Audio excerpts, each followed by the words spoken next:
Hello guys, आप सबका स्वागत है सिंधी रंधणे में। आज मैं आपके साथ चीज़ पराठा की रेसिपी शेयर करूंगी, जिसमें मैंने 100 ग्राम चीज़ ग्राइंड करके रखा है। उसके बाद 2 ग्रीन चिल्ली चॉप, थोड़ी सी लाल मिर्च, थोड़ा सा काला मिर्च पाउडर, और ये मैंने मीडियम ऑनियन चॉप किया है। उसके बाद मैंने ये आटा लिया है, इसमें नमक मिक्स किया है। अब मैं इस आटे को गूंदूंगी।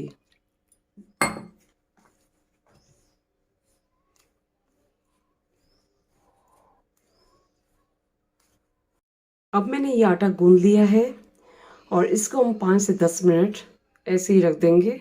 उसके बाद जो मैंने ये चेडर चीज़ और वगैरह ये की थी, हम इसमें मिक्स करेंगे और इसमें मैं हल्का सा नमक मिक्स करूँगी, क्योंकि हमने आटे में भी नमक डाला हुआ है और ये चेडर चीज़ है, इसमें ऑलरेडी नमक होता है। तो इस वजह से इसमें हम लोग थोड़ा सा नमक डालेंगे और फिर इन सब चीज़ों को मिक्स करेंगे। अगर आपको कोरिएंडर लीव्स पसंद हो तो आप ये भी इसमें ऐड कर सकते हैं।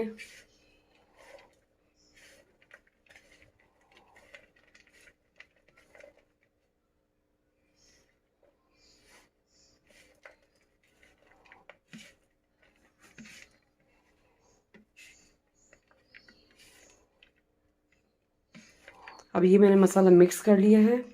उसके बाद अब मैं पराठे बनाना स्टार्ट करती हूँ। अब मैंने ये आटे का पेड़ा बना लिया है। उसके बाद मैं इसको बेलूंगी।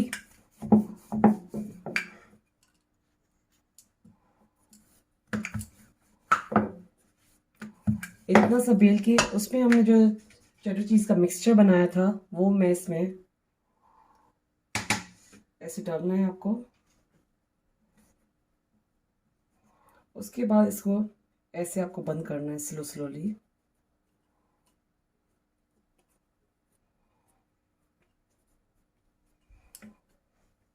अब ये हमारा चीज़ का पेड़ा तैयार हो गया है। अब इसको हम बेलेंगे।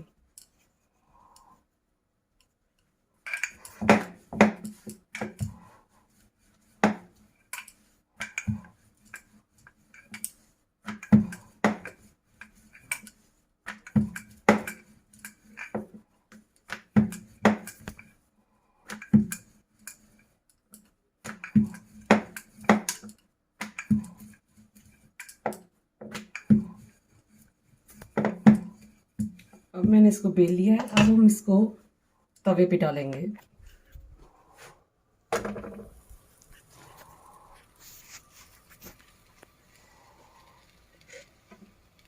और ये तवा मेरा ऑलरेडी गर्म था तो मैंने इसमें पराठा डाल दिया है।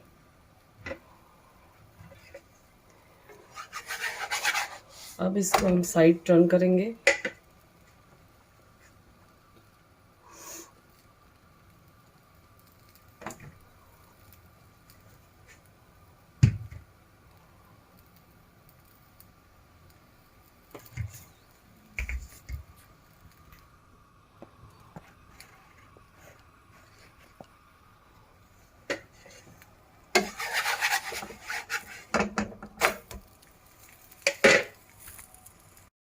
अब मेरा ये पराठा हल्का सा पक गया है तो उसके बाद मैं इसमें ऑयल लगाएंगी।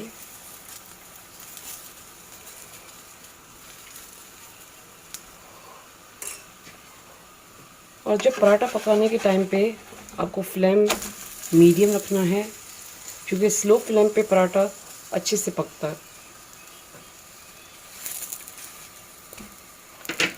अब फिर हम हल्का सा ऑयल लगाएंगे इसके ऊपर।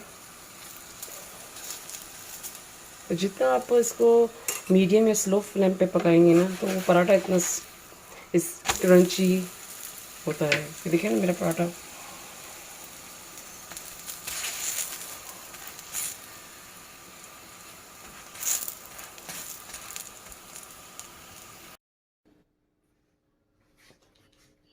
ये मेरे चीज़ी पराठा रेडी हो चुके हैं। और ये पराठे आप दही रायता और चटनी के साथ भी खा सकते हैं। और ये रेसिपी आप अपने घर पे ब्रेकफास्ट में ज़रूर ट्राई कीजिएगा और मेरे चैनल पर ज़रूर फीडबैक दीजिएगा।